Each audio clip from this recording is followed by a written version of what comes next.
This video is sponsored by Raycon. Like many of you, that video came up on my feed of the woman who is claiming, "I'm your divine wife" to Keanu Reeves and basically trying to get into his car.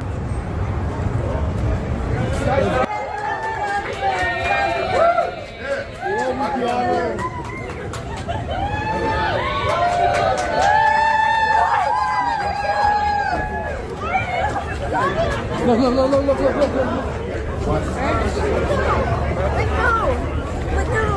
Let go of me. Keanu! It's your divine wife! Keanu! You gotta relax, man.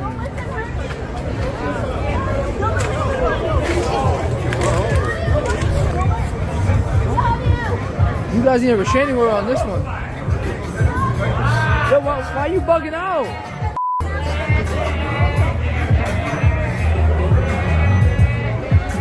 And obviously, I don't know what's going on with this particular woman. We only see, a fraction of her life. But it did make me think about the topic of erotomania, where a person basically becomes convinced that a celebrity is in love with them. And I thought, you know what, maybe it's time for us to talk about this. I think it would be interesting to a lot of you. So I looked at a couple of reviews of the literature on this topic, and today we're going to dive right in. Let's get started.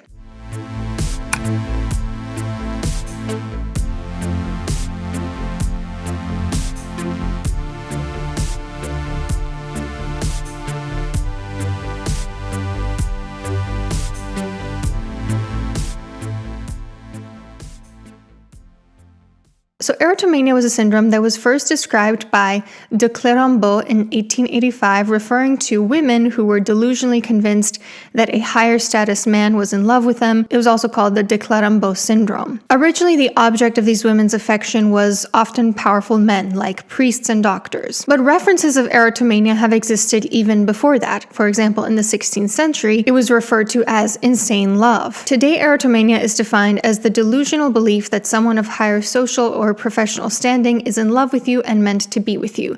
It is a fixed false belief that persists despite evidence to the contrary, and it causes distress and or impairment in the person's functioning. While back in the day erotomania was thought to be only ascribed to women, more modern sources estimate it's about equal in men and women, and more common these days with public figures like celebrities and more recently influencers. Erotomania isn't a diagnosis itself, at least not in the DSM-5. It usually falls under delusional disorder, erotomanic type, but it can also be a component of schizophrenia, depression with psychosis, manic episodes within bipolar disorder, paranoid disorder, and others. It's often accompanied by other types of psychotic delusions, such as delusions of persecution, thinking, people are out to get you, hence the paranoia aspect, delusions of grandeur, thinking that you are, like a god or like a divine wife, whatever that means, and also ideas of reference, like thinking that things which are not really about you at all are somehow for you or about you, like thinking that something random on TV is actually a message for you personally. Erotomanic episodes may last from a few weeks to a few months or a few years. There are even scientific reports of people maintaining them for over 25 years, and they're quite rare, even among people with delusions, let alone in the general population. Super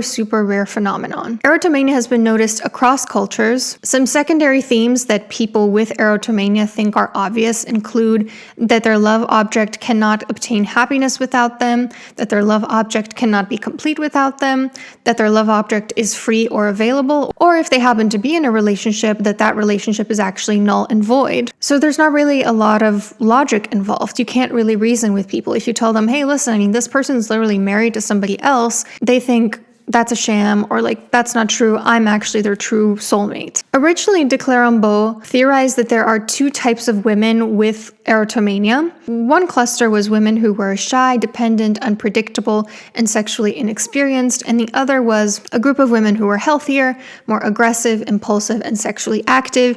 And with this group, he theorized that it was actually a reaction formation against gay impulses. More on that in a sec. In the past, erotomania was thought to be pretty resistant to treatment. There are better treatments available today, but it's definitely still one of the more stubborn things to treat. Now, in just a moment, I'm going to tell you some of the theories of why erotomania develops, and just so you know, some of these are wild. But speaking of obsessions, I want to tell you about something that I've been personally obsessed with lately, which are my Raycon buds. So Raycon, who are kindly sponsoring this video, sent me a pair, and I have been loving them ever since. Like most people, I use earbuds on a daily basis while working out, while editing videos, while traveling. Recently, recently I actually was traveling. I went back to the United States and I didn't have access to my Raycons. You can imagine how disappointed I was to get on the plane and realize that. And I actually used my husband's buds, which were not noise canceling whatsoever, whereas these are. And I realized that non-noise canceling buds really suck. I mean, especially on a plane where it's like very, very loud. In order to actually hear the music,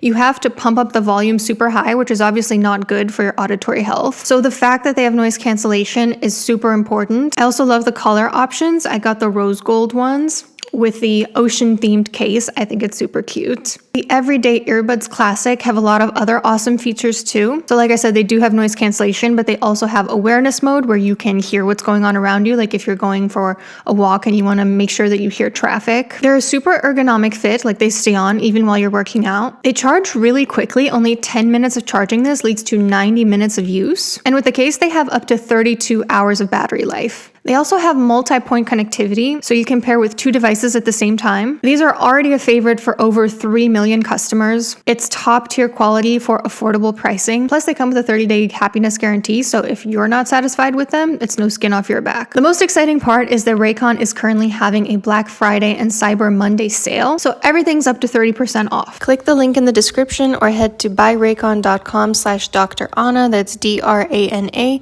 to get 30% off during Raycon's Black Friday and Cyber Monday sale. It will be a great gift either for yourself or for someone else you want to spoil this holiday season. Thanks to Raycon for sponsoring this portion of the video, and let's get back to erotomania. What do psychologists theorize is the reason people develop this type of delusion? So like I said, one of the original theories was that people develop erotomanic delusions because they're secretly gay. Yeah, you heard that correctly.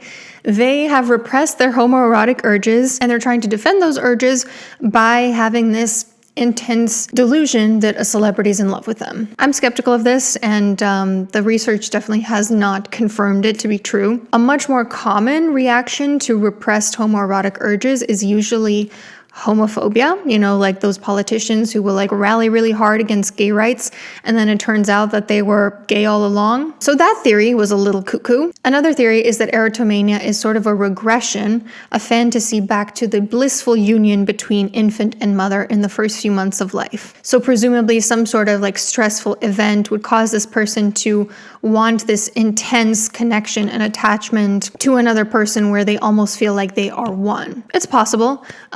And when we'll go a little bit deeper into the research in just a second, you'll see that recently experiencing attachment ruptures and stressful events is often a precipitating factor to developing erotomania. So this one is possible. Another theory is that erotomania is caused by self-love that has been denied and projected onto another person. This one is super interesting and one that I find quite compelling. Often when we develop a super intense obsession with another person, it's because we have devalued ourselves and idealized that person. So if we have really low self-esteem, if we feel worthless, one way that we might defend against those icky feelings is to become convinced that a super powerful person is in love with us, because that would really be like a band-aid over self-worth issues that we have. Another theory is that erotomania can be a source of comfort during a time of stress and loneliness and depression. This one I also think is likely because we know that people who develop erotomania tend to be quite lonely, not very socially savvy, tend to be isolated. So retreating into a fantasy life where somebody's obsessed with you, someone super high status, can be a way to cope with those feelings. And another theory is that feeling unloved can lead to this grandiose fantasy of love. So why is it so often that people become preoccupied with someone high status, supposedly being in love with them? Because society values high status people more. I personally don't think it's right. I think we all have the same amount of worth, but societally, certain people, like say famous people, attractive people, are valued more. And therefore, if society values this person more and this person deems that you are worthy, that can really stroke a person's ego. So you can imagine how somebody with a narcissistic personality, for example, who deep down feels actually incredibly worthless, unlovable, would flock to that sort of delusion. And in fact, narcissistic and borderline personalities do tend to be some of the ones more commonly affected by erotomania. But I want to talk about one article in particular, one that was super interesting and revealed a lot about what causes these delusions. So this article looked at 6 case studies because, like I mentioned, this is a super rare phenomenon. And in all 6 of those cases, the delusion appeared following the patient's low self-esteem and emotional arousal. Usually right before the erotomanic delusion developed, they experienced some sort of rejection or the loss of an attachment figure or an emotionally heightened and stressful event. So you can imagine how the death of a parent or estrangement from someone or divorce can lead to somebody resorting to the fantasy that a superior person is obsessed with them. Unusually high emotional arousal preceded the delusion in all 6 of these cases. So the person who developed erotomania described an unusual mood at the time where this delusion developed that was either brought on by fear, alcohol and other drugs, high fever, dehydration, high emotion, hormone disruption, or other mind-altering factors. So they experienced things like rapid heart rate, flushing, hard breathing, racing thoughts, which they might have misattributed as love and just projected onto the nearest person who was around them. It's theorized that this heightened state of arousal generated an atmosphere of excitement and unpredictability in which nothing seemed familiar and everything seemed significant, including the people who were present at the time. So you can imagine how somebody just going through a really stressful time in their life, some sort of attachment issue maybe, something happens where they're experiencing significant physiological arousal in the moment, and they're looking around, maybe they see Keanu Reeves on TV, and they misattribute that emotion as love, and they think, oh my god, I'm meant to be with this person. The article stated, perhaps one reason why the target is usually someone of relatively high social status is that the very fact of being in the presence of such a person in itself elicits emotional arousal. In other words, when we're around famous people, for instance, I think most of us get a little excited. I once saw who I thought was one of the actresses from Twilight on the streets of New York City, and didn't particularly stan her as an actress, and yet just knowing that somebody famous might have just walked in front of me, it was a little kick of excitement, So it's possible that because being in the presence of a powerful or famous person is exciting in and of itself, that heightened emotionality could turn into erotomania. The article also talked about how misperceptions and misattributions appeared responsible for keeping the delusion alive. Usually the people who fell prey to this delusion were socially isolated people with little relational experience,